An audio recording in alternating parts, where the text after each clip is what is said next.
भगवान श्री कृष्ण ने हजारों साल पहले महाभारत के युद्ध में गीता का संदेश दिया था।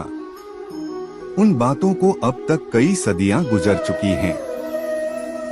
इसके बावजूद गीता के उपदेश मानव जीवन के लिए अभी भी प्रासंगिक बने हुए हैं।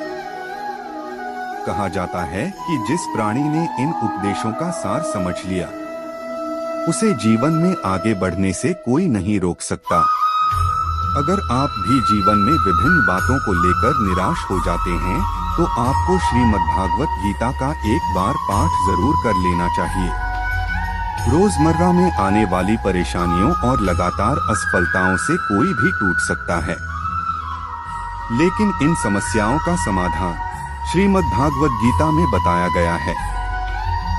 आज हम आपको गीता सार के 5 टिप्स बताते हैं, जिन्हें अपनाकर आप अपना जीवन कामयाब कर सकते हैं।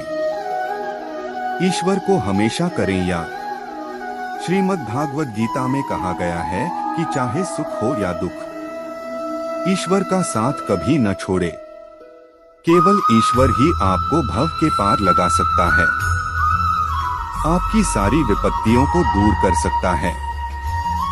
यहाँ तक कि अगर आप मृत्यु के वक्त ईश्वर का नाम लेते हैं, तो जातक को भगवान का धाम मिलता है और वह जन्म जन्मांतर के चक्कर से मुक्त हो जाता है। गुस्सा, लालच और वासना से बचें। गीता के संदेशों में कहा गया है कि जिस व्यक्ति में गुस्सा, लालच या वासना में से कोई भी एक अवगुण हो, वह सीधे नरक के द्वार तक पहुंचने का अधिकारी बन जाता है। इसलिए जितना जल्दी हो सके इन अवगुणों से दूरी बना लें। ऐसा करने से आपका जीवन अपने आप सुखी बन जाएगा। बिना वजह संदेह करना छोड़े। कई लोगों को शक करने की बीमारी होती है। वे हर वक्त बिना वजह केवल दूसरों पर शक करते रहते हैं। इस शक की बीमारी के चलते रिश्तों में स्नेह और भरोसा दोनों खत्म हो जाते हैं। साथ ही परिवार टूटने के कगार पर पहुंच जाते हैं। इसलिए इस बीमारी को खुद से जल्द दूर कर देना चाहिए।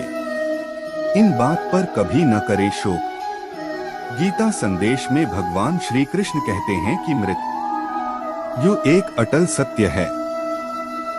जिसका जन्म हुआ है, उसकी मृत्यु भी जरूर होगी।